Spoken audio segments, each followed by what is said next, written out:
Сука, блядь!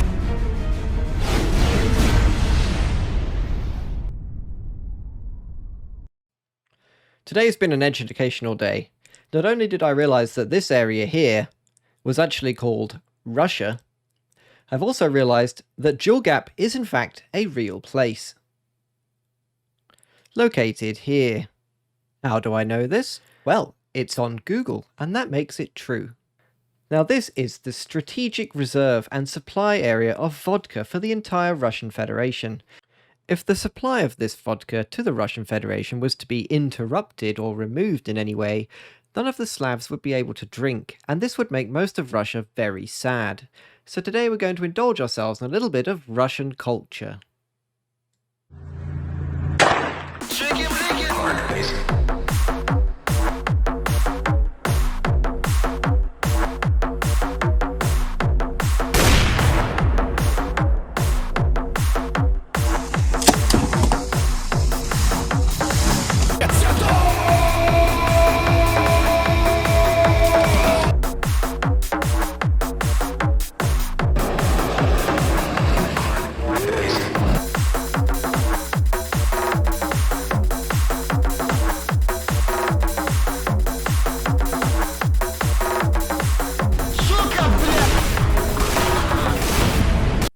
Hello and welcome back to our all-Russian superstar DualGap adaptive game. Today, both of our teams here will be competing to secure a strategic pipeline. As you can see, this giant vodka storage area here, otherwise known as the ocean of DualGap, is what our players are going to be battling over. And these points here, the more of these green points they can collect, the more rights, the more bribes they will be able to issue to the ruling party in order to secure their pipeline. Where will they be selling the vodka to? Well, probably into Europe or possibly into the new markets of China. So let's take a look at our players. This is Team 2 on the right. This is Team 1 on the left. And if you think DualGap is a boring map, we're gonna fight basically, because DualGap is not a boring map. It doesn't deserve all the hate that it gets. So top left here, we've got Oxo. He is in the yellow UEF Loki, he is marching to mid before even collecting a mass extractor. There is a very bold plan there. We've got Scorpy. Is he a Scorpio? Possibly. He is rushing air on the front position here with a lot of adjacency. Possibly rushing a transport, very popular. Down here, we have Turn 2K in the eco slot. And he is collecting his mexes and going for his rocks. Very sensible. Then we've got Cade, the German. He is also collecting his... Why is he coming back here to build this and then sending... That's not particularly efficient. We'll see if that plays out for him. Down here in the red, we've got Arigura. So is he a shark? Is he a guru? We will find out. He's making an early bomber, and no doubt he's going to be laming the rocks. That is a very popular tactic for tryhards and people who want to be extremely annoying, which is why I do it every game. Over on Team 1, and already nearly into the middle, he must have left the moment he finished his factory there. It is socialism power. Cue the Russian national anthem. Excellent work. Spiky edgelord of socialism. Glorious. Up here, oh my goodness, what is this? Marady? Madaddy? What are you doing, son? What is this build? 4 mechs, Navy Yard, submarine, air factory? He's stalling power, right? Yeah, he's stalling power, and he has... Okay, this is not a great build. If you want to do this, if you want to rush Navy, which can be good on this map, make sure that you build some PGens first. No air out from either of our air players here, Messerschmitt or Mini Mosk, and their rocks are being lamed. This is the equivalent of killing someone's sheep next to their town centre in the Dark Ages with your scout. Absolutely frustrating to deal with, and so rushing a early interceptor is a useful strategy for mitigating that. And we can see that we've got essentially a 2 versus 1 on land and a 2 versus 0 here in Navy. So there are a very wide number. Is he going to get this engineer? Possibly. There are a very wide number of strategies available for this map. It's really not just about turtling long-term turtle artillery wars. You can be extremely aggressive with land. You can, essentially, I've seen 3 or 4 player navy rushes work and end the game almost immediately. This is a very dynamic map, and if you are stuck in a way where you are doing the same thing every game and not enjoying it, that's really on you. There are many ways to do this. I personally am a huge fan of the sort of 10-11 minute comm drop. I think it's absolutely brutal. Also, hidden tac missile bases, heavy land aggression, or any kind of cheese that you can think of. That's what I'm going to enjoy. So this bomber has gotten rid of all the rocks, and now it's coming here, and this mech is upgrading. He'll be off to a great start if he can pick off an upgrading mech of his opponent here. Good reaction here from Mini-Mosk with the anti-air turret. It might be better to go after the engineers. What is he going on? What is he primarying here? Well, that's an engineer. But loses the bomber there. Does kill most of the rocks and the engineer, look. So these rocks not being reclaimed. So that's a bit of a disadvantage for our 600 rated eco player. 2 subs out. So that is a fairly quick sub rush. They could potentially deny Navy here, which, if they're following it up with frigates, which it looks like they are, could be brutal. Really good to see an aggressive start like this. This does concern me. Meredy not collecting his mechs as yet. He has fixed his power though, so that's good. If anybody, I don't speak Cyrillic, right? But I have no idea what this is.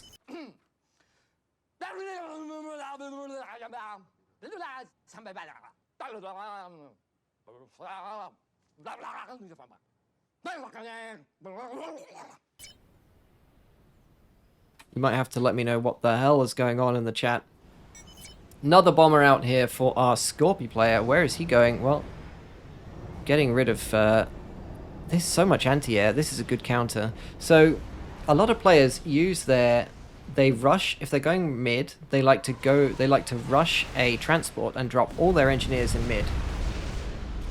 Like this. But one Tech 1 bomber effectively just deletes all of their build power and all of their plans immediately. This is very unfortunate. So these subs have arrived here, and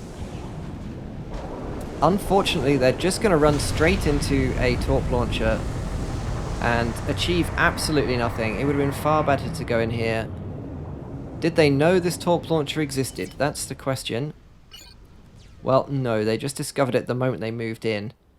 But if your opponent has invested this much here, you've got to be thinking, do they have anything here? And scout is a good plan. Scouting saves lives, remember? So if you were playing on any of these slots, he's even got an air factory here. Just make a couple of air scouts, find out what your opponent's doing, and then you'll be able to adjust your plan so that you can be hideously annoying.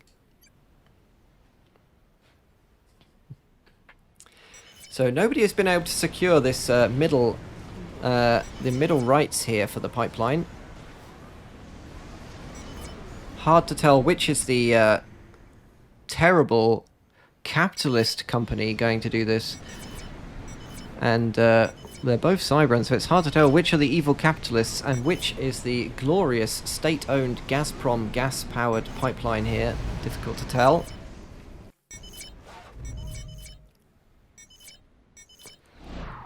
Some terrible internet connection issues, CPU issues, probably because a lot of Russians play on their laptops and or toasters. So, just having gone Navy, he sort of gimped his economy a little bit, started an upgrade, paused it. Now he's making mass storage for Tech 1 mass extractors, whilst making Tech 2 air. And he hasn't gone forwards or collected any of these rocks. So I suspect if this was a high level game, 2 things would be different. First of all, this would be scouted. So Pink would have scouted there's nothing here and just run it over. Secondly, almost all of these rocks would have been reclaimed already. Because this is a Tech 2 This is 2 Tech 2 mexes, right? This is basically another Tech 2 mex here. So this is 3 Tech 2 mexes worth of mass, and that's absolutely worth fighting for. We're going to have a little bit of a PD creep going on, which is good to see. Some aggression over the central area. And even now, this navy, look, could absolutely deny what's going on here. This could cause real problems. He could be killing off mexes, he could be killing off upgrading engineers, he could force PD. This could be a real nightmare to deal with, but instead he's just sitting here. If you rush early units in a game like this, where there's a lot of focus on economy building, then you really need to get some value for them. Don't just build units mindlessly early on. Look for an opportunity to use them. This is 3,000 mass worth. Is that right? Yeah, 3,000 mass worth of units here. Make sure you get in and do some damage. They could absolutely wreck Team 1's naval production here, but I suspect instead he might let Purple just tech up to T2, and then a single destroyer will kill him back. Look at all these energy storages. So much value could be had. Why is there a wall section here? Well, you got me. By all accounts, it doesn't make sense. This might be the most questionable wall section I've ever seen. Let's look at what else is about. Well, our players have reached Tech 3 in a good time. 10 minutes is very strong. That's good to see. T3 he's actually running that off of 2 Tech 2 power. And you can do that with energy storages by spacing out engineers and then ASF and then engineer and then ASF and allowing to the energy to refill. Good strategy if you're not got T3 power for spamming. We've got perhaps unusual adjacency here. It's definitely not worth making adjacency power for a Tech 1 radar. Something you will learn if you play 1v1, and I have been spamming 1v1 games a lot on the ladder recently. I've gone from 600 rated to 1k or something. And if you build anything around a radar, you're just immediately inviting a Tech 1 bomber to just wreck you. This is already a juicy target without the power. It is slightly worth it if you've got Tech 2 or Tech 3 around it, maybe. But 200 mass is a lot to invest on that power if you're not going to be protecting it. Likewise, this is another little. Is this a template or is this a random build? These 4 anti-air guns here should be spaced out because a single bomb template here will just hit everything and you'll lose a whole lot for no real reason. So just space them out. Make it more difficult for your opponent. Get a little bit better anti-air coverage. It's all good stuff. I obviously really love a good UEF template, but they aren't really that effective. They look very pretty, but in practical terms, splash damage from all of the area of effect weapons just tends to ruin this. This is not something you would make if you had played a lot of ladder games. It's too expensive for its return. So, air aggression, we have a large number of Janus. We've got 6 Janus here in the bombing configuration. Remember, their wings sweep backwards and forwards depending if they're in bomber or fighter mode. And over here we have Corsairs. So, Corsairs and Janus ready. So, snipes ready for both teams. Who would you look at picking off in this situation? Are they about to realize and just push? They can really just kill this off. Socialism power here is actually in a very vulnerable spot. He does have Navy support, which is where it's kind of a shame that... so we have got Navy. If this comes here, Navy can put pressure on this base, which would be great because they've got that strength. It looks like it's going to get countered, though, by Vespers. I would definitely prefer to see the Aeon Destroyers rather than Vespers.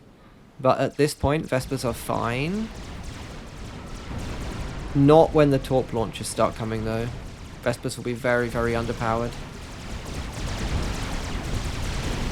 And a big run by here on poor Maridy's base. What has he managed to achieve? Well, he's up to T2 air. He is doing eco upgrades. I think he's doing these manually. Unusual. Perhaps doesn't know about templates?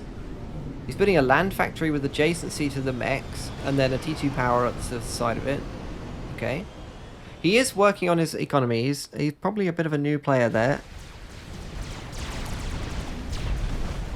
This cruiser going to take down some of the tanks. I think this is a mistake. If we pause it for a second here, look at how surrounded socialism power is. Here with his comm. He's got no gun. He's surrounded by Tech 2 PD. But look at this. Look at all the units. I feel like with this army here, and this army here, they could just collapse onto socialism power here. And they could basically just remove him and his base from the game. All of his economy, all of his manufacturing, sorry, is here. If he loses this, he can't make more units. He's forced to make jesters and Tech 2 gunships out of his home base. Which means he's not got as many tanks as he would like. He's only just started producing them. So the Russian conscript tactic here, the first Mantis will walk in and die, the second Mantis will come and pick up its gun and then fight. Very good. Some excellent Stalingrad vibes here. But these Mantis do not have the punching power to do much about this, especially under such heavy gunship fire. The Luftwaffe here, the Messerschmitt, going to do some good damage. But has he overcommitted into gunships and Tech 2... has he overcommitted into gunships and Tech 2 bombers? Up here we can see Oxo has a sneaky strat bomber, this ambassador.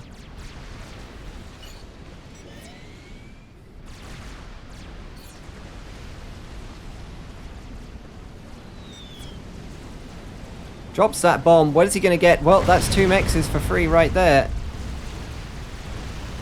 Where else is he going? Coming back for the air player, so he's looking to kill off his mirror. We can see in the middle, this fight is actually not going the way of Team 1. Second bomb hits the max extractor and the comm. Where are the ASF? Well, they're on the way, you can see on the map here.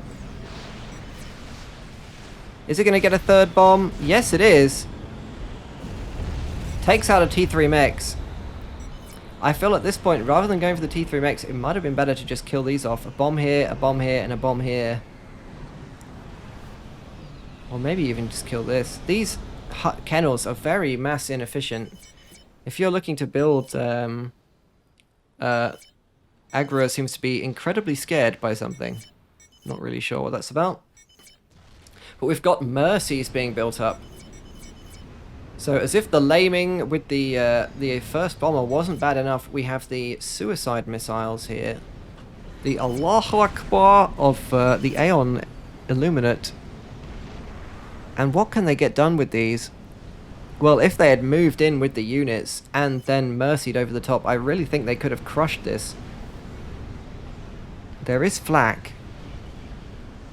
But moving the mercies in from here... with air cover over the top, I think they could get him. It's good to see they are using this area, but also really good to see socialism power reclaiming. This is the main thing that separates out the real beginners from the intermediate players, is incorporating this reclaim into what they're doing. Getting that sweet, sweet reclaim. Is there anything else unusual we can see? Well, this is highly unusual. The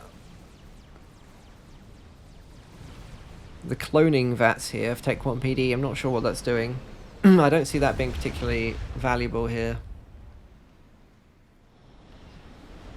And we're going to have some PD creep. Tech 2 PD being spammed here. I guess with the gunships, that's a good idea. And we're going to have a artillery base, and I actually like this. A lot of people don't like the artillery bases, but I actually think it's very strong in this kind of a position, because it means your opponents can't stay near you. And right now, one artillery killing this is great value for you. One artillery killing off a, mexes, you're killing off the HQ here, fantastic. it can probably get its value. I might not make more than 2 of them. I think that's probably enough. Both Navy players are happy to just build up their units. We've got a mixture of... a good mix of T1. I don't really like the subs, but cruisers and destroyers, very nice. Over here, again, sub spam. Is this a Russian thing? Not really sure. But these subs are not going to be effective at all against a wall of Tech 2 torp launchers. You can see that underwater penis there, which is going to spam out those torpedoes. The quantum torpedoes of... are they called that? They probably are. It's close enough to be Star Trek. Another push of land here. But it's hard to see what value this will get. Speaking of value, let's see if this turret is worth its cost. 1 kill. 2 kills. So really not getting that veterancy. Remember, it has to get its own value in order to get a Tech 1 veterancy, 1 star. 5 kills, it got a double kill there, nice. 6 kills. And it's dead. So building PD like that is really not mass efficient. PD is strong because of its range, but you must support it with units.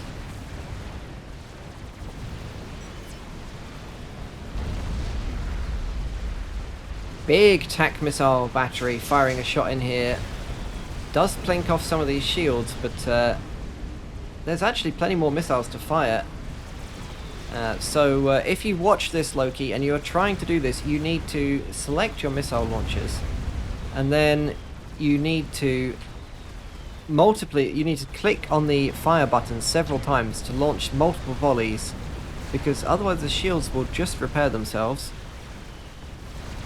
And this attack really not going to deliver anything. I think it would have been much better to bring it down here and go for socialism power, particularly when you've got... you've got missiles coming in, you've got mercies waiting. You could really do a lot of damage here. Instead, I think these are just going to die to Vipers. Similarly, these Vipers should probably be attacking the base. Vipers are useless for defense.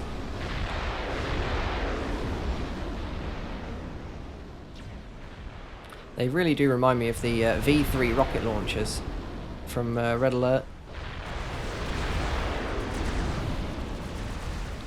Gunship's going to clean up these Zuis. ASF over the top, but they're not going to tangle with the gunships. They don't want to fight this. And what is going on here? What is this?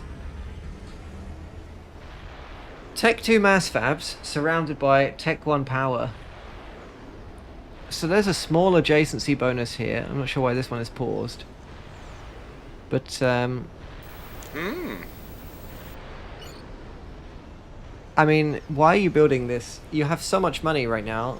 You really should be making this kind of a setup. It's way more efficient. Someone will need to do some math on this, but I feel like this is very inefficient for the mass that it creates. It's 200 extra power. 200 extra mass, sorry, for those P-gens. And the artillery has been spammed everywhere, and more TMD. The turtling continues. Not every day you see a cybran turtle, but here we are.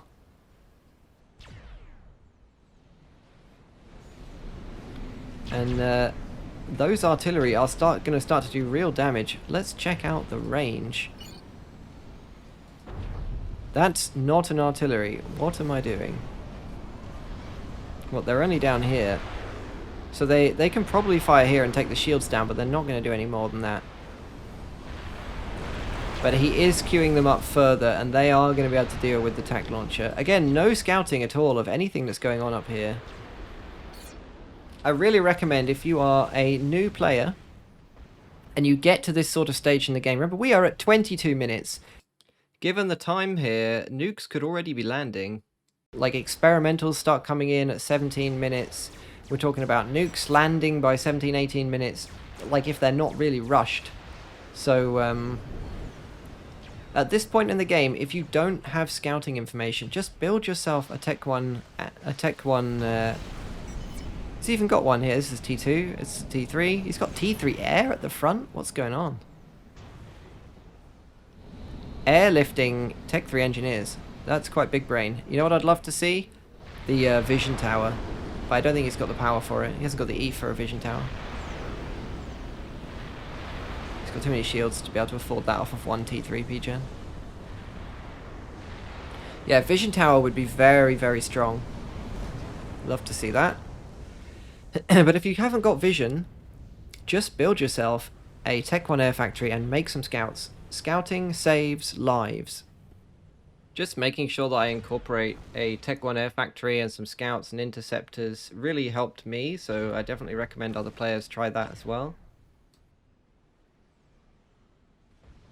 Because your air player is going to be rushing T3 air, so you need to be able to protect yourself. You need to be making those inties.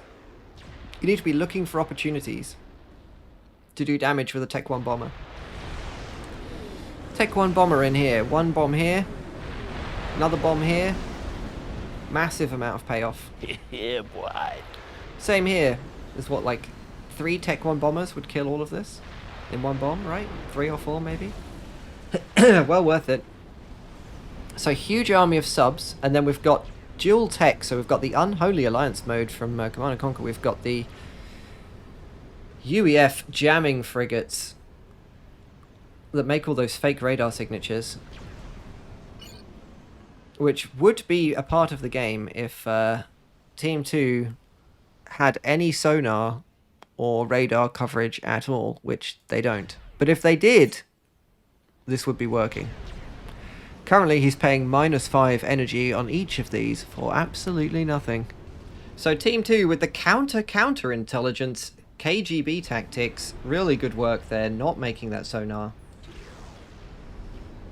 So a new player has entered the naval game, Scorpy down here with gun and stealth. So he picked up gun and stealth at the front. That's fine. Remember, if you don't, just because you get a upgrade, doesn't mean you have to immediately use it. Another big battery of tax here. And Scorpy completes an experimental whilst going into T2 Navy. More shields drop here. If he could launch another one, that'd be great. Yeah, unfortunate. He might lose these very soon due to the artillery fire.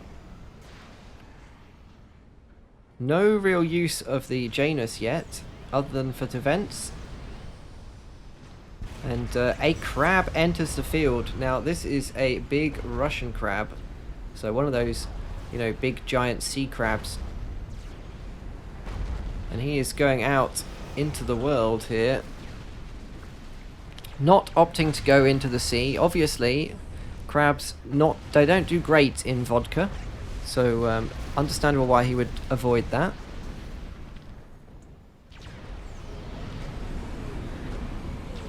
And the tactical launches have been lost. I suspect that will be the end for Loki's base here. He is going to need to make more shields and outspend his opponent in order to counter that. Which is viable because his opponent's only on T2 mexes here. So he does have an eco advantage that would let him outbuild his opponent here if he can get the build power behind it. And he is actually on... he's got a T3 mex himself, only one of them though. So we really will see a big difference between the players who are inclined to eco and not when we look at the scores here. Really big difference between the players. 300 and 100, look. 900 here. He's spent all his money on artillery. Is that worth it? Well, it's let his grey player eco hard, but with that gimped start and not really finishing the storages, kind of hard to see if that's really worth it. Maradi is starting to make an impact on the naval battle, though. He is up to T3. He's got a couple of these long-range torrent missile ships and a battleship that he's just finished. Neither naval player deciding to commit with their navy yet so far in this game. Both players ending up with a battleship at the same time, and if you look at the eco of both teams, it's dead even. So eco is even. We've got an experimental here. We've got a spider nearly just finished. Look at that. Do we have anything else? No. So I think this crab is a great response by Scorpy. I think that's very well done. And what is this? Transport suicide. Excuse me? Why? So this kind of artillery base with all these PD is quite hard to crack by Tech 2.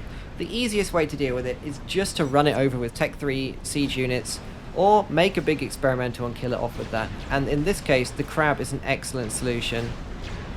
Probably best to keep it moving, because artillery will actually chunk it. But very easy for this crab to just wreck the base here. Just needs to not get hit by these. The battleship really should be here, supporting the base. Not sure why it's doing this. I'm not sure what is this summoning circle here. Some kind of satanic ritual. All of the barracudas here squatting around the missile ship, listening to that base. And the crab being dunked on by all of these gunships. Hopefully he has a rear-facing dash cam so that he can catch this damage for the insurance payout, because otherwise no one is going to believe him.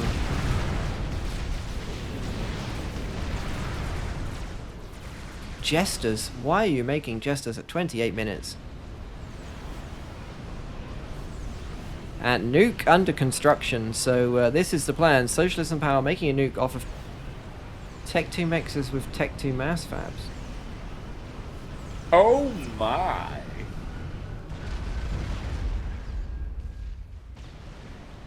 The crab gonna probably just clean up this base. I would really like to see some anti-air with it, other than just these. Mercies coming in here, that's not gonna help. I'm not sure why the Mercies are moving. The time for Mercies was a long time ago when the comm was still here. They really aren't gonna get anything done now. They're just gonna die to the flak. Instantly both flaks vet and triple their health off of the Mercies. That was basically entirely pointless.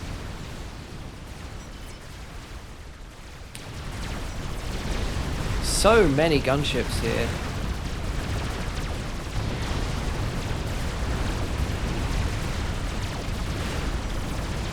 There are flaks protecting it, which is really good. Look at this one, up to 3,000 mass killed. Good to see the flaks actually being used. This is one of the #1 mistakes that you see beginner players make in FAF, is that they make an experimental, right? And they're like, ah, look how strong this is, and they just rally it across the map, and they forget about it, and it just dies to like some Tech 1 gunships or something. You must support your units. If you don't have flaks, build shields. This is quite a dangerous army of subs now. I really think it would be a million times stronger if it just put that same mass into the Aeon destroyers instead. Aeon destroyers actually beat subs in sub combat, so very little point actually making these Tech 2 subs, unless your opponent is pure battleship. Crab smashing its way through here, and what is this? We've got a sneaky spider build under the sea here. The aerial of spiders. Is it going to be drunk by the time it gets to the other side of the Vodka Ocean? We will have to see. What is going on in this naval battle? Well, the crab is going to start deleting all of these, which is great for the Team 1. I really don't think it's a good idea to be engaging the subs so clumped up. Look at that, the battleships firing in against the frigates are actually killing off the subs underneath. So expensive to do that. Get the subs. Oh, he can't maneuver because of all these torps. I think pulling back might actually be the best solution here. And now the crab. What a great play. Look at that. The crab is force firing the surface with its cannons and killing the subs underneath thanks to the splash damage. Great play there. And our grey player here, Moretti, chooses now as his time to actually build a base here, but not take the mexes. Unusual that he would choose right when it's immediately going to be destroyed by this crab. But I am not Russian, nor am I drunk, so sometimes it's difficult for us non-Russians to understand the Russian culture that happens here. After all, this is their home turf, DualGap.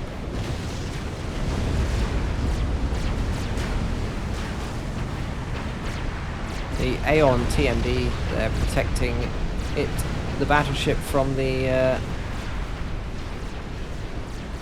missiles from these cruisers. And the torp launcher is going to do great work here. They've already sunk this poor battle cruiser, but they're going to get dunked on by the Zuis. Imagine building a Tech 3 naval army here. Subs, torp launchers, battleships and torrents, and it's all weak to Tech 1 floaty artillery. Hashtag Seraphim OP. Look at that. Seraphim Zui is going to clean up this entirely. Although technically he could have probably made just some Tech 1 Aeon units and had the same effect. And this spider is making its way in. This is the Mini Mosk spider. Has it been seen, I think? And it must have been seen because this is a sonar.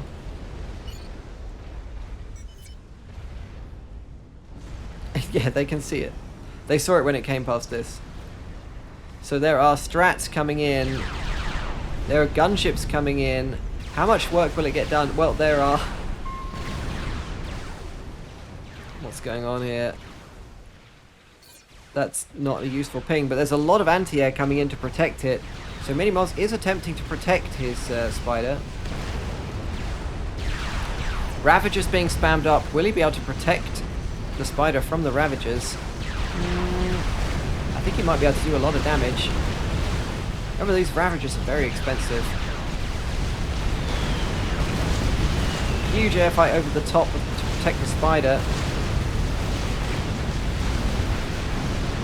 Focusing the Ravagers and the anti-airs.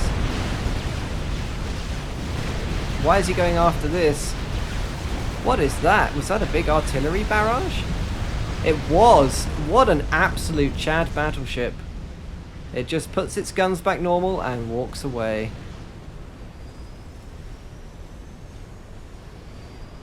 Nothing to see here, boys.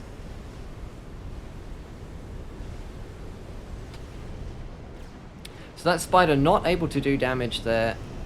Killing this would have been a great use. I think it probably nearly paid for itself, but the mass that it's dropped is going to make it really not worth it. And the crab now sitting up here on 3-star vet. It's deleting harbs, look. Those poor harbs. There's a sniper bot at the back. Right? Yeah. The sniper bots actually have one of the funniest death animations in the game. They literally just fall over like they got slapped in the face. It's very amusing.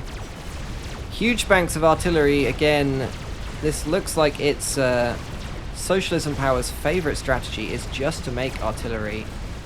And there are so many Tech 3 gunships that I think it would probably be worth putting the spider in the sea. Not much point walking it back at this point. It's definitely going to die. The flak's not enough. Despite having a lot of kills. Look at this one. 5,000 mass killed on that flak. Big yikes. I actually think putting the crab in the sea would have been the best idea there, because the crab is surprisingly good, as we learned in the... as we have learned... Oh my god, how long have I left the map zoomed in like that, like a retard? The crab is surprisingly good in the water, as we have seen previously in survival games. And by survival, I mean people playing Phantom and ending up by themselves. So double nuke from Team 2 here, and a tsar under construction.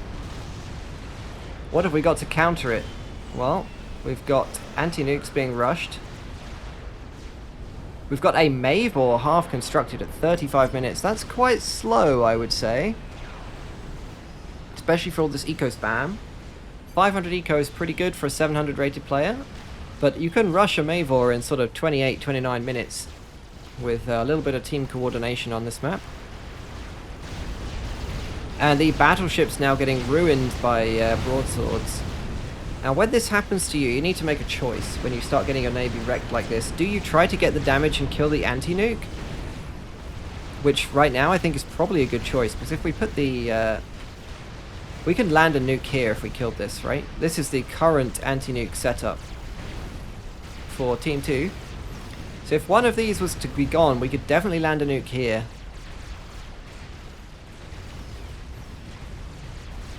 Are there any weaknesses in Team 1's anti-nuke setup? Well, this actually looks a lot more balanced.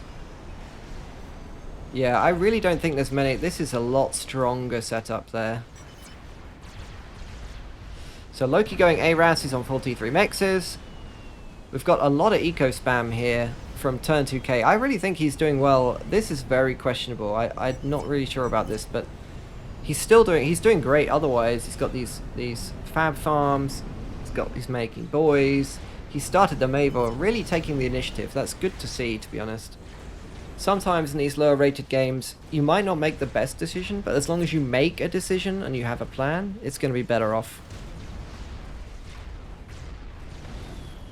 Scorpy down here we see making Scathis. This is a very questionable decision. He's actually on more eco. Why is he on more eco? Well, he's got 2 fab farms at the back, but he's actually secured the main rights for the Gazprom pipeline for the strategic reserve of Russian vodka here. Don't worry about the small graveyard in the bottom of the vodka ocean. That actually adds to the flavour.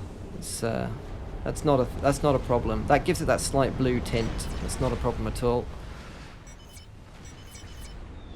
So I don't like this decision, because I feel like if your team starts a game ender, it's better to have the game ender 3 or 4 minutes early than to have 2 halves of a game ender, right? Make the Mavor. He's been given this, he's not using it. And then make this. It'll be much stronger. Oh, how did I not see this? There is a Yolona already finished. That Yolona is getting ready to fire. Oh, this could be a terrible, terrible, terrible mistake going for the Scathis when the Mavor is half done. Do they even know the Yolona's there? They do, they've got an eye on it. Does Team 1 know about does Team 2 know about yet the Mavor is pinged. Do they know about the Scathis? Well, they might be about to just find it. Yes, they are. And if I had just scouted the Scathis like this, I would be very happy to see basically two half experimentals rather than 1 experimental.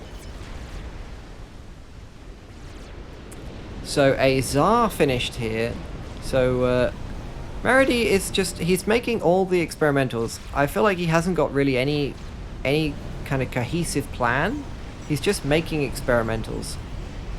And that in itself is not really the end of the world if you can get value for them. But if he starts throwing these away, it's not going to be great. This was a bit of a mass gift. This has already been reclaimed, the spider, so... and obviously all the ASF and the everything just being reclaimed into the Mavor. Is it being reclaimed into Mavor? No, it's going into a Tech 3 artillery. Oh my god, Team 1, why must we suffer like this? Please, make one of these things. Strategic launch detected. Oh, man. A Mavor, a T3 RT, a Scathis, and... okay, that's it. I thought we were going to have 3 or 4 different experimentals at the same time. But this is the super nuke here. Across the screen. This is worth 2 anti-nukes, as you already know. So we've got 3 in here, 4 in here, and we've only got 7 anti-nukes. That's it. So that is enough to defend 4 shots, right? 1 anti-nuke. Oh, it got double fired. So there's an extra anti-nuke got wasted. 1. Strategic launch So only detected. 2 more anti-nukes will work here. Only 2 more. Navy has restabilized. But this Yelona is going to do some real damage if it's not... if they can't kill it. Imagine if they'd finished the Mavor like 5 minutes ago. Instead of having 3 half artilleries. I love this though. This is my play right here of the game. Oh, Meredy, why? You can't do this. This doesn't work. Strategic launch detected. So we've got another anti-nuke here. We've got multiple nukes, so another anti-nuke wasted here. So that's a good nuke there by Socialism Power. He's helping to wear down this. Very, very useful. So there are only 1, 2... only 2 more. They can only survive 2 more hits. This nuke is going up here. I don't know why this is. This is no threat at all, and it's not even worth anything eco-wise. If you're gonna use a nuke in the middle, use it here. This is worth so much more. This is someone who's just seen an experimental and wants to delete it. This is a much more valuable base. But actually, nuking this would be even better. There is only 1 anti-nuke remaining, so whether one of these will load or not, I'm not sure, but really try to fire all your nukes in the same place. A whole bunch of strat bombers come in here from s.t.a.l.k.e.r and they don't get anything done. It's just way too much anti-air. Too many ASFs. Another wave of... Why send the second wave so far behind? That's very unusual. It's not going to achieve anything. If you're going to send gunships as well as bombers, send the gunships first to avoid the fire. And a great mass slurp here. Strategic launch detected. Another YOLO nuke, and that's almost certainly going for the Mavor. Yes, it is. Which is nearly finished, look. So close. Real shame that that Tsar didn't have any support with it, because that could have easily killed off the Scathis, which is nearly done as well. With all of this overwhelming air force, look at the amount of ASF they have compared to Team 1. This is a 10-to-1 engagement of anti-air. They could very easily have just covered that Tsar all the way in and killed off the player here. It would be easy for them to do, but no, not really coordinating there. The Mavor is finished. That YOLO gets shot down. We've got another nuke out here from Socialism Power, so he is assisting. He's trying to wear down the anti-nukes. How many are there? Well, this one is about to be loaded.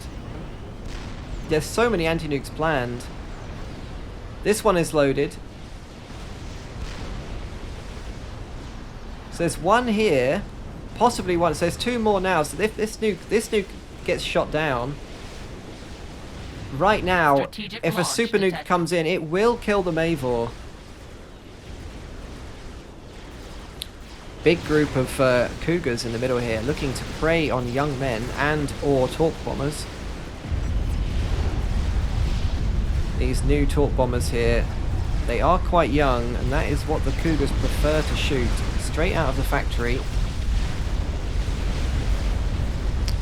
GC being flung in here, again without support. This is Meredy's plan. Throw units randomly at your opponent. This one, however, does look like it's going to do great work. There's nothing to defend this, and it has Navy to back it up. Oh my goodness, the Yelona's under threat. So is the Com. The Mavor is finished, and the Scathis finishes at the same time. And now all of a sudden, going from 1 game ender up, they are 1 game ender down. Can he keep the YOLO alive? Well, no, it doesn't matter. The YOLO kills the Mavor. Incoming! Woo! And it kills the Com. So purple here has been deleted. The highest rated player in the game is the first one to leave. The Mavor is gone. So is the Yelona. Will the Com survive the next shot from the Scathis? No, it's not. It's going to die to the bomber. So both teams have lost a player now as 600 traded for a 1k, but realistically that 600 was a long way ahead. Aragura with a great strat snipe there manages to sneak them through despite not really having any ASF himself. So now both endgames have been removed from the field. Look at this amount of gunships just left up here. Why are all these ASF coming in here? Oh, because they're escorting the torp bombers, but the torp bombers are just going to die to this anti-air. You can't do this. This doesn't work. You can't just bring torp bombers like that over the top of SAMs, because the SAMs primary the torp bombers. Literally 0 torpedoes got dropped there. That's never going to work. If you're going to use your air force like that, use it to bring these in. Just bring these in here. Bring the gunships down and in the front. Kill the comm. That's their best play right now. They've still got overwhelming air dominance, even though Messerschmitt threw away the Luftwaffe there into the SAMs for no real gain. And what is this? Is this another YOLO nuke? It looks like it might be. No, not a YOLO nuke. It's a standard nuke, and it gets shot down, of course, because the YOLO is destroyed. No attempt to take this back. And actually surprisingly few engineers, and they're all idle. So Mini Mosk not doing very much here. He's making torp bombers. And is this going to be a YOLO again? Okay, so not big amount of strat bombers. All the gunships coming in. They've got overwhelming air power. Please don't tell me they're just going to send the gunships in alone without any support. But that looks like it's exactly what's going to happen. If you are playing air like this, you really want to try to make sure you use your air together. Don't just sacrifice your units for nothing. Gunships like this have a lot of health, but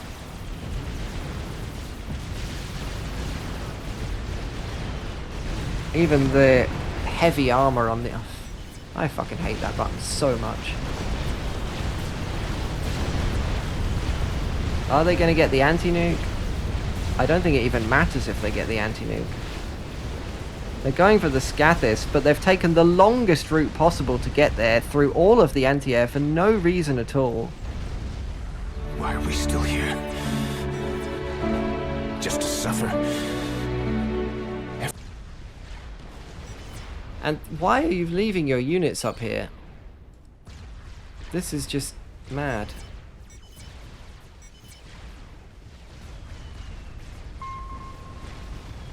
So he gives these an attack command.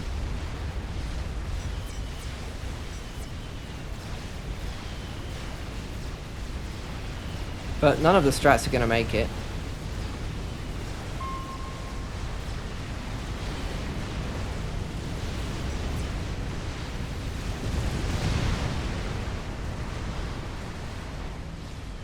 And so they've thrown away 2/3 of their air to ground for basically nothing there. Team 2. Not optimal, I would say. Now they're going to throw the gunships in as well. Yes, they are. Again, over the top of all of the anti-air. Just bring them in the front. Like, you already own this. The whole point of owning Navy like this is that you can make cruisers and own the airspace above it.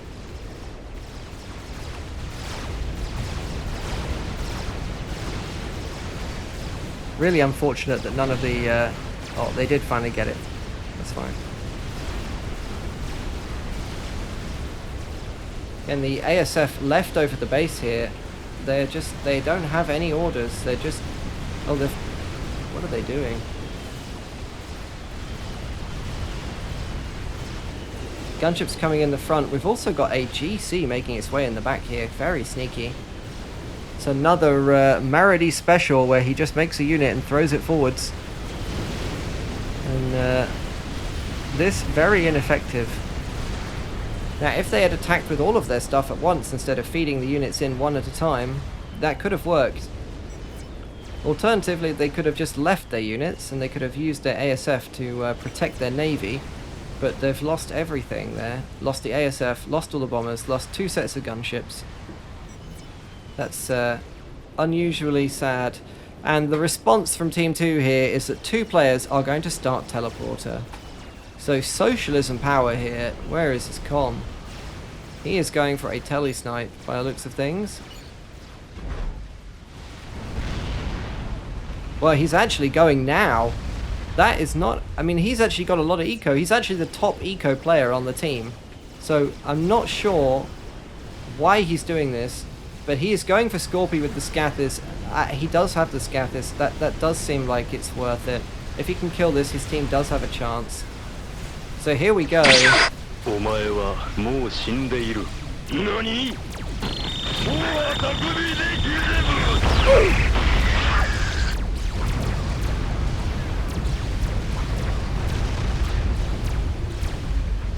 This will reset the game essentially, so there will be no game enders on either team and the eco will be somewhat even.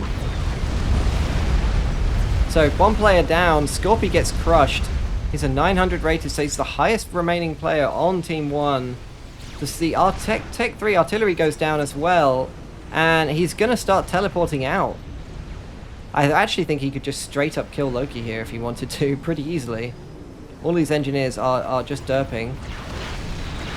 One gunship turns up, but it's not going to be enough. He's got 5 layers of vet now. And yeah, he's just going to teleport out. See ya! What an absolute Chad. Where did he go? That really truly is the power of socialism right there. No, comrade. It's not your base, it's our base. And it's now our reclaim if they can get there and slurp it up. Another wasted wave of bombers there where 0 bombs dropped because they're not escorted by air. The Team 2 went through a phase where they had this GC actually making its way in. Team 2 went through a phase where they had overwhelming air dominance and didn't use it, and now they've got no air dominance and they're just making bombers and torps they can't really use.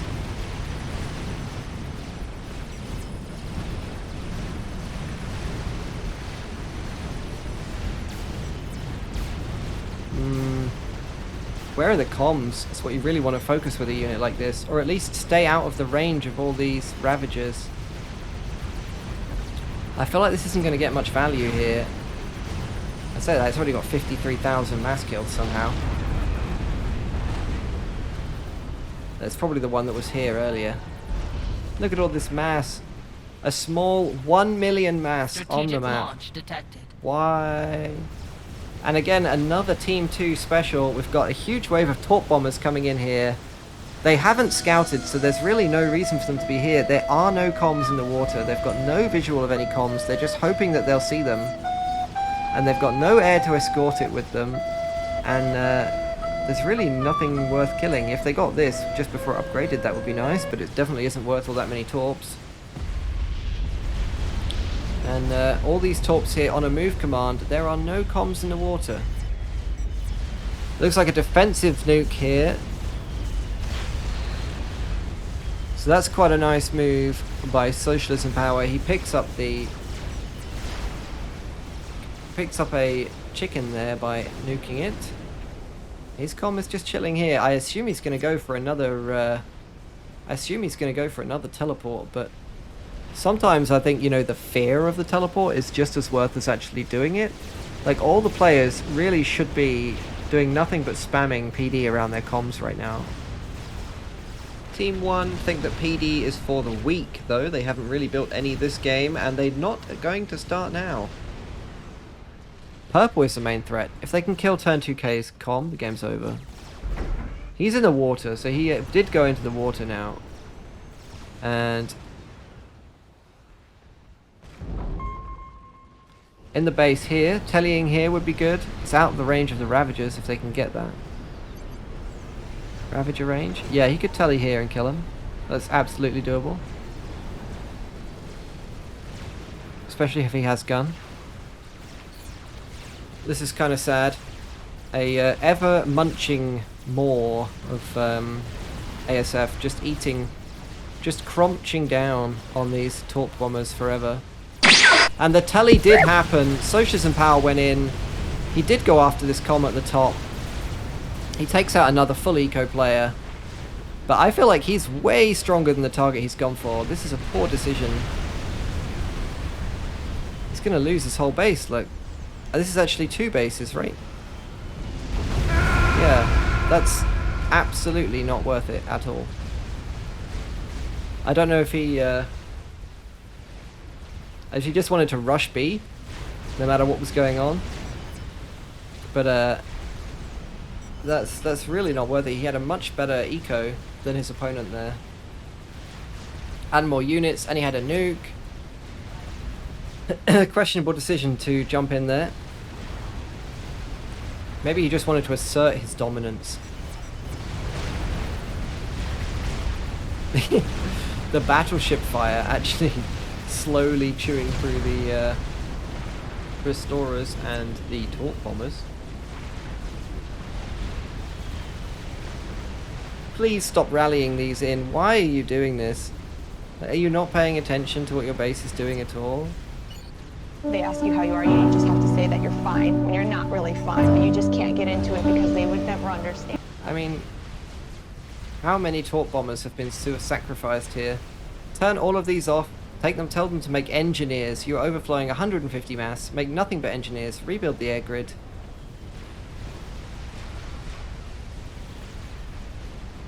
Not sure what he's planning here.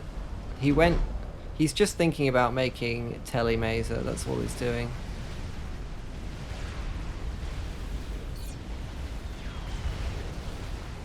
Okay, so he has swapped to ASF, so he's not AFK. Making those ASF. Unfortunately, the Navy is getting absolutely destroyed here by these Tech 3 gunships. And Solace's very dangerous unit. We'll need to keep an eye on those. Nice, we've got a good line of... we've got a line of Myrmidons, the anti-air turrets here. But they will be able to defend from all of these gunships, especially if they back off like that. Remember, these gunships are very expensive.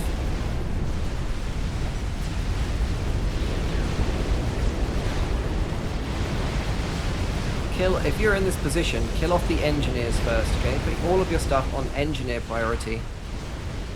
If you are in commando's position, you need to get all of your battleships to go here right now.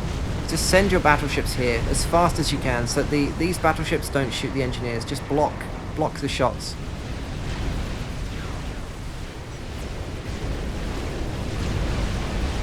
See, all of these turrets have paid for themselves like 2 or 3, 4 times over. Gunship's ruining Minimos space. He's not building any anti-air. He's making cloak. He's basically just giving up on the game, I feel, at this point. Letting his ally take over. But this game is absolutely not over. It's definitely not over. Fat Boy here for Oxo. We've got a big setup. This is going to be a double T3 artillery base setup here. So that will be depressing to deal with. What do we have from Team 2? What are they working on? Well, there's something going on here. Well, we've got another Mavor and it's nearly done. Another Mavor nearly finished. And that really will punish Team 1. Because they've only got a few shields. They set up their bases, remember, to deal with nukes. So they've got loads and loads of anti-nukes. But a Mavor is not something they've had to deal with. They will get torn to pieces by that. If my first target would probably be the Arty here, just put the turret, put the aim thing here, you will blow up these really quickly. We've got a bug coming in here, and there's really no air defense. The Minimos just stopped making air. I think he just gave up on the game. But instead of doing whatever he's doing here, he would be better to just make engineers, come down here, build some shields, rebuild his air grid, make some anti-air, build your way back out. Come down here and make some navy and push. There's really no need to kind of give up. How bad does it look from his view? Well, it does look pretty bad because of this spam. Because you look at this and you think, oh my god, my opponent's on like 1k eco, right? But most of this is trash. This isn't worth anything. But he's not even spending his mass, he's overflowing it.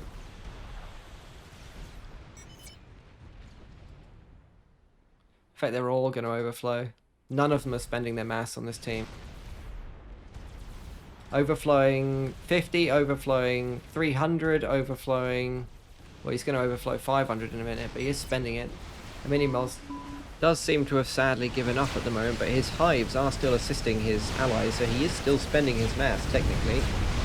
Seem to have really fortified the bottom here with a lot of anti-air recently, and that is stopping them taking much damage from these attacks. Poor Bug here is going to get nothing done as a mass donation.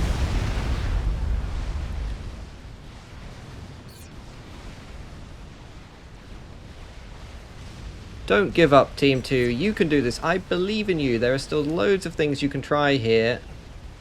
And most of them start with just building engineers and reclaiming. Build engineers, make factories, reclaim, and then when you've got a good eco, work on something to end the game.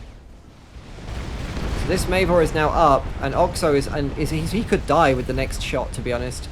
Is he going to die instantly? Oh! No, he's not. He got away. The shield took some of the impact. Oh, he could die again. Oh, this one's going to miss him. But he's losing his whole base. The game is kind of over for him right now, unless if the Mavor keeps firing at him. Well, actually, no, it's not. The Mavor's not going to be able to get rid of all of this. Just build P-gens randomly around, T3 P-gens all over the place. Few boy factories, you'll be all right.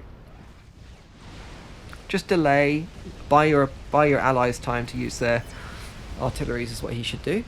I think that's a sensible plan. More bugs coming in. Straight into lines of anti-air. I think it's clear that the anti-air is not that using bugs and gunships now is not the solution, given how much anti-air your opponents have. And if you are going to do that, do it up here, right? Because there's none. There's really no anti-air up here, no SAMs or anything. So all these Solaces get killed for nothing here. Really? The turrets are going for this? Bug coming in here. It's just going to get ganked by ASF probably.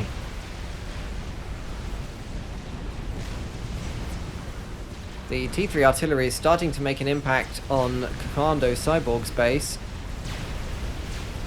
And the T3 Naval HQ might go down to this bug here. It's being repaired by the boys so quickly. Look, he's tanking the damage. What a Chad. But he put them off, he changed it to rebuild mode. They stopped repairing. So it's gonna die. Oh, yeah, he loses it. So now he can't make anything other than Tech 1. Very sad. Is the Mavor going to retarget? Yes, it is, and the Duke's already dead. Oh, so expensive. Just the Emissary left.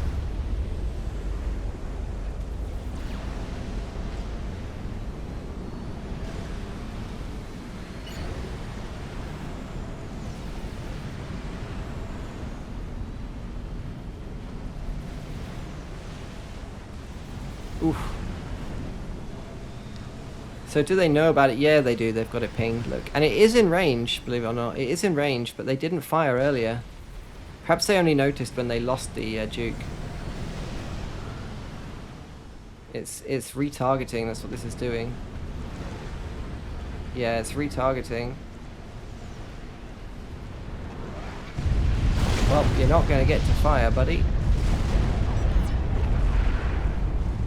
Very painful.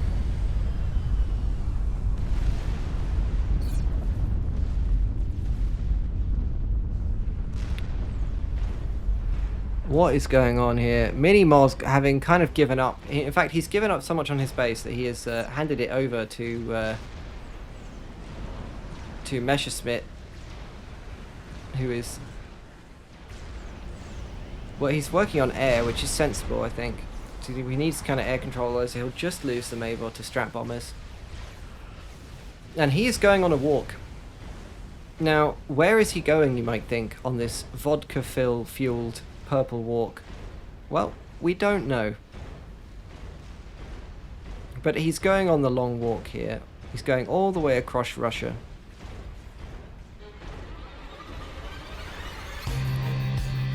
Perhaps he's picked up radiation from his travels through Pripyat. Or his... perhaps he's been to see the elephant's foot. We will have to see where he goes on his lonely walk. Wait a minute, whoa. We've got a Solace snipe here. Is that going to work? Well, there's two comms in the water. Can he see them? Yeah, they're pinged out. They're pinged out. Commando Cyborg is going to die here. Those Solaces are going to one-shot him for sure. Look at that. Disgusting. What a great snipe. What a great snipe for a 500 rated player. That is a great play.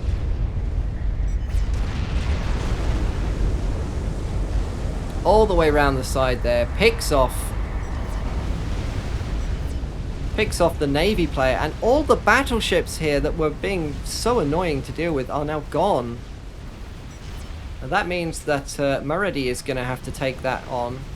Although, to be fair, he's actually been making Navy the entire game instead of land, so whether that will be a problem, we'll have to find out.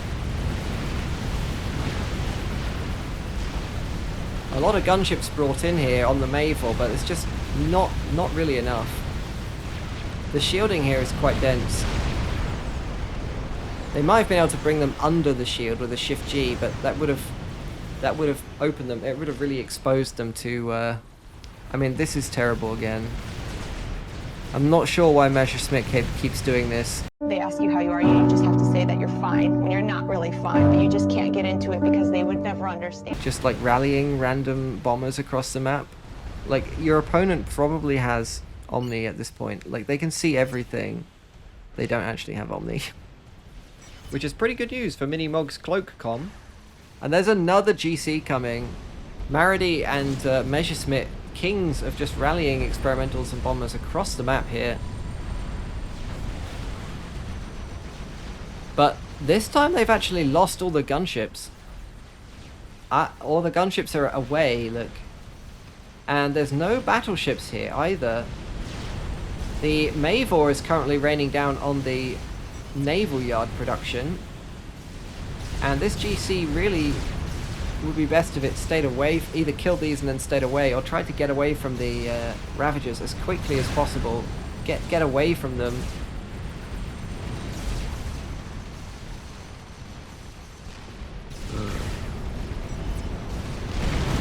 The shield eats a Mavor shell there. Oxo in real threat. He could die to another shell. Saved by a shield that time. This GC, well, it's basically going to die in the exact same spot that the last one did. So,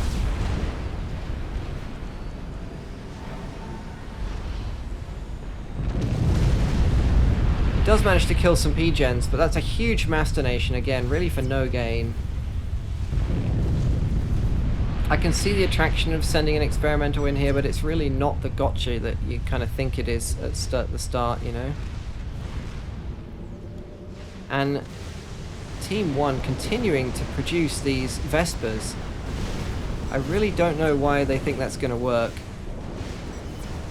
A donut is just going to kill an infinite number of Vespers. With its AoE torpedoes, look. Boop, boop, boop, boop, boop. Done. So earlier on, he probably should have been making destroyers. They would have been a lot more mass effective for what he was trying to achieve. And now, instead of these Vespers, he should probably be producing donuts. Which he is, I guess, now. Since he's taken over the naval production role. This donut looks like it's going to die to missile ships. I mean, that's a hell of a kill for a missile ship if it does get it.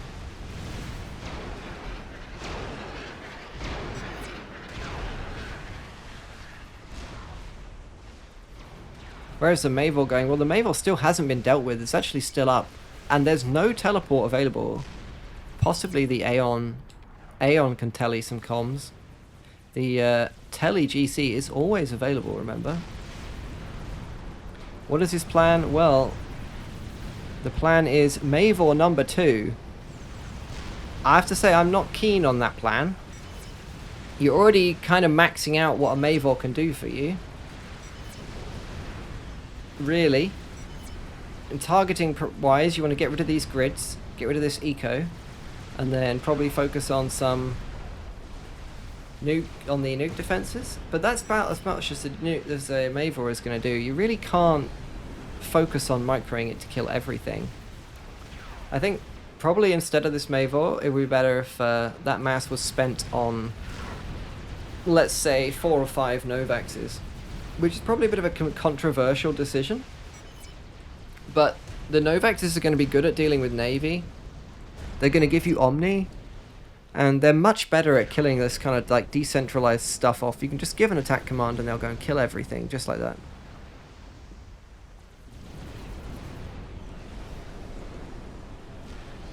So he's firing on these grids at the back here. Ooh. Well worth it to get rid of them. Very spicy blowing those up like that. Love to see it. So mass donut spam here from Marady. And I really like how he's actually collecting the mexes back up. These bases have basically been abandoned since their players died. So it's good to see the people retaking the bases. The artillery war now going on. Where has an artillery come back up? Well, it was a Duke got finished, and it immediately got one-shot by the Mavor, and this is probably going to delete the reclaim as well. Yeah, very sad.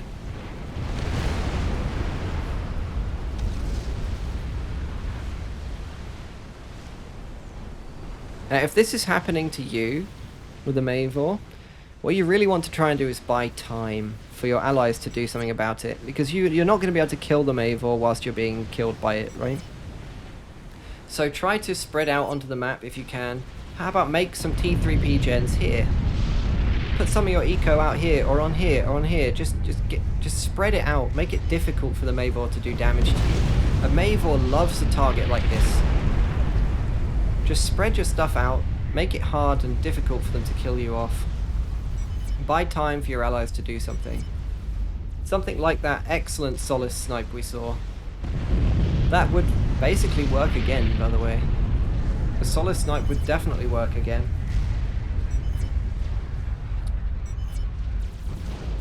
We're going to have a land drop here, so some Percys have been dropped on the top of this cliff, where they can't do anything. I assume what they are doing is actually just scouting for the Kremlin. That's what they're doing. They are just on lookout duty, making sure that the KGB operatives down here on the plane are following their orders properly. That's what's going on. And if they don't, well, that's what these guns are for. This is the gulag here, the work camp for the boys. They're going to be tasked with digging rows of ditches and or SAMs. And this is now a Dunkin' Donuts factory. So many donuts for both sides. I'm not sure why both teams have decided that 1 hour and 3 minutes was the time to transition into mass sea donut. But that does look like it's been the decision that's made. And if I was on Team 1, I think things are actually not looking that bad. Map control is very much in their favour, look. Like, despite the Mavor, they're going to have great visibility in a minute. Oxo completes his satellite, so he has restarted the Sputnik program here. I'm escaping to the one place that hasn't been corrupted by capitalism. Space! Wait, what on earth is going on here? Minimoz is in their base.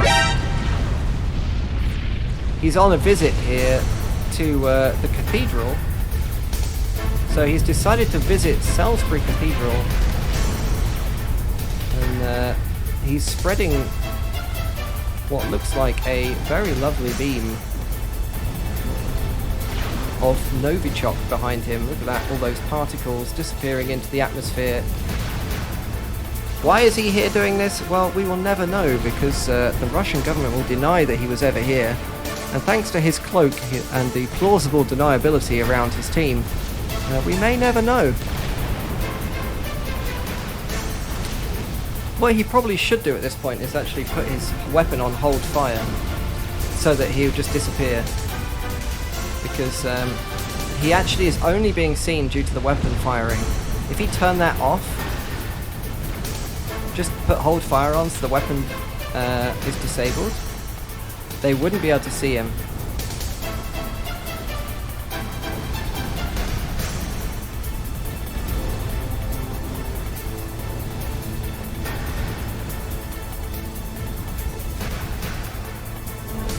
Oh, they're picking him up by his footprints now. Some excellent detective work.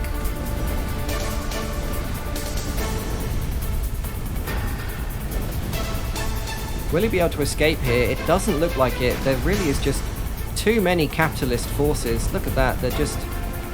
They really are just purchasing all the area around him. Oh dear. What's wrong? Snake! Snake! Don't worry, comrade. We'll remember you. Minimoz there, unfortunately killed in action on a top secret KGB mission in the enemy base. Yeah, this the cathedral spire here, really a lovely thing to visit. Look at that, in the sunset, lovely. Really want to visit that cathedral spire.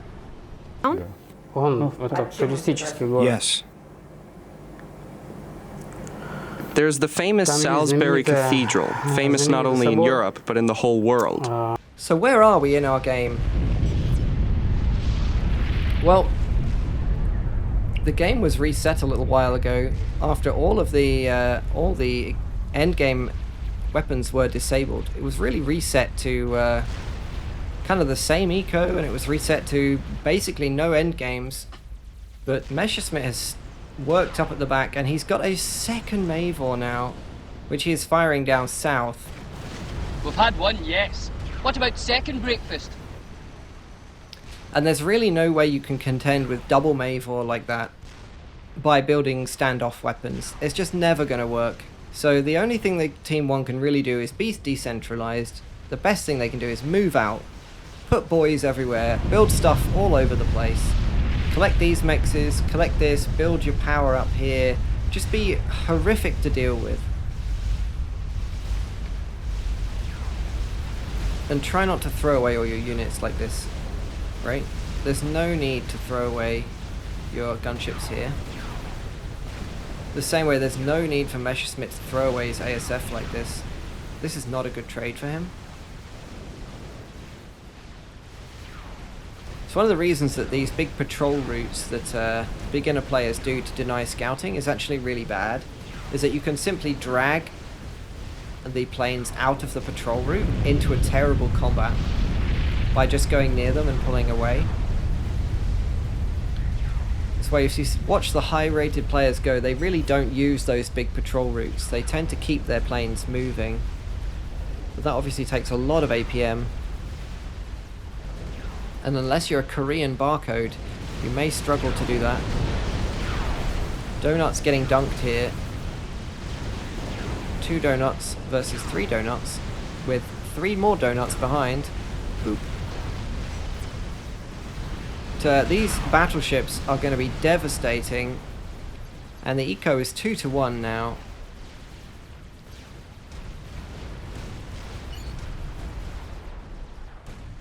It didn't need to be like that. A lot of players have really just been overflowing for the last... Wow. He's not overflowing because he's spamming so much on GCs. Why is he building GCs? I don't know why he's building GCs, because they're basically useless at this point. His opponent has donuts, which kill GCs for free, and a large amount of T3 Navy, which kill GCs for free, and broadsword, which kill GCs for free. So if you're gonna build anything at this point, what he should really be building if he's gonna make units is make donuts. Donuts will kill this for free, and they will fight this, and then they can simply walk all their donuts over here and win the game. But instead he's building GCs en masse at the front here, which he can't do anything with. It's one of those things, if you are looking at, you've got, oh okay, I've finished a GC, but it's actually useless. Why are you building 3 or 4 more? It's not like if you had 10 GCs there would be any use here. They would still just die to the donuts.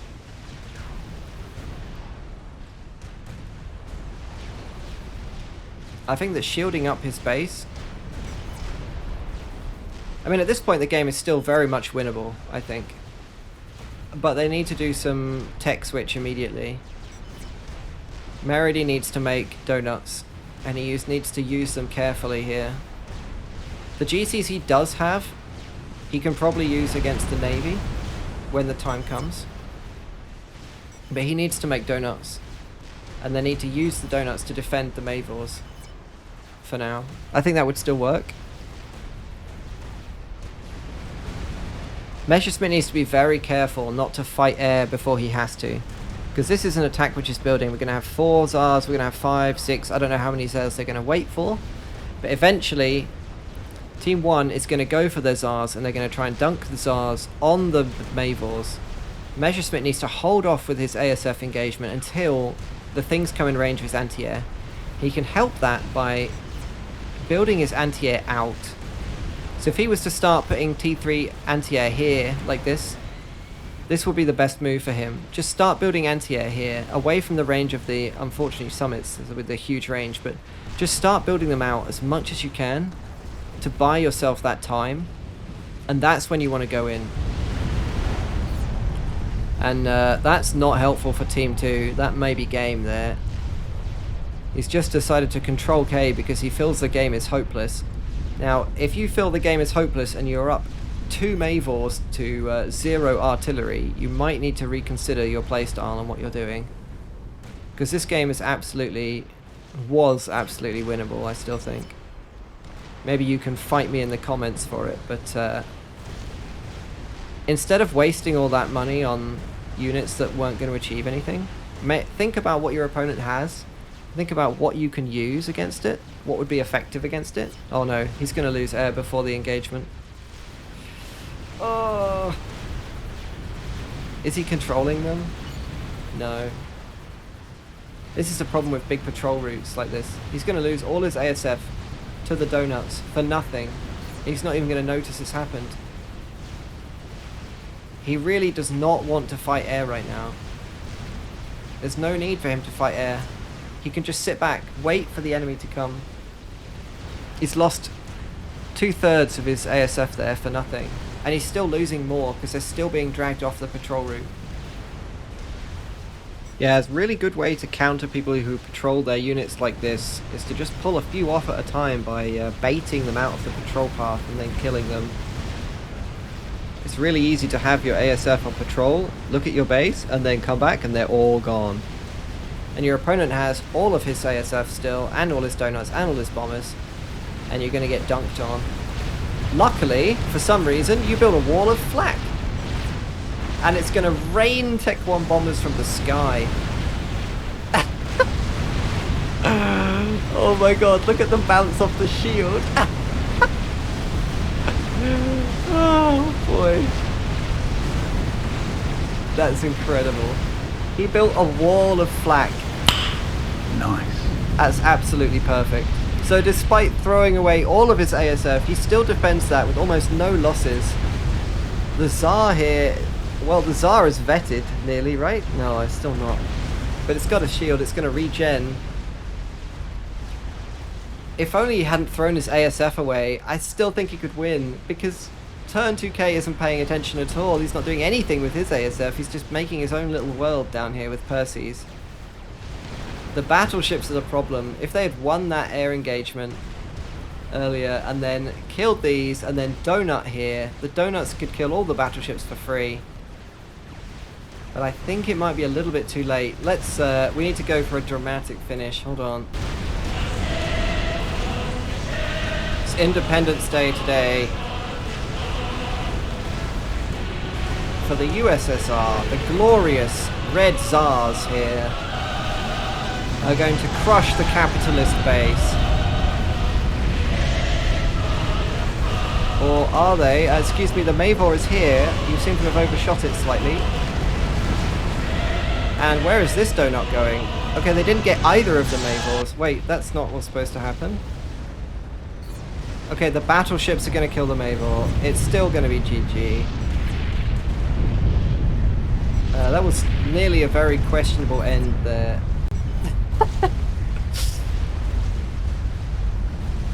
The game is now officially beyond saving, I think. Even though the Mavor is just killing these battleships like they're annoying flies. It's pretty incredible. Is he going for a comm? What is he doing? This is pointless. Yeah, going for the battleships would have been a better option. But in a minute he's just going to run out of shields, and that will be game. Minimoz, if Minimoz is chatting shit in the chat here, he needs to be quiet, because he basically did nothing with his base and then suicided for almost no reason there. Other than he wanted to visit Salisbury Cathedral. More donuts being suicided in. Tech 1 bombers, again, achieving not very much, but this is going to be game. Boom!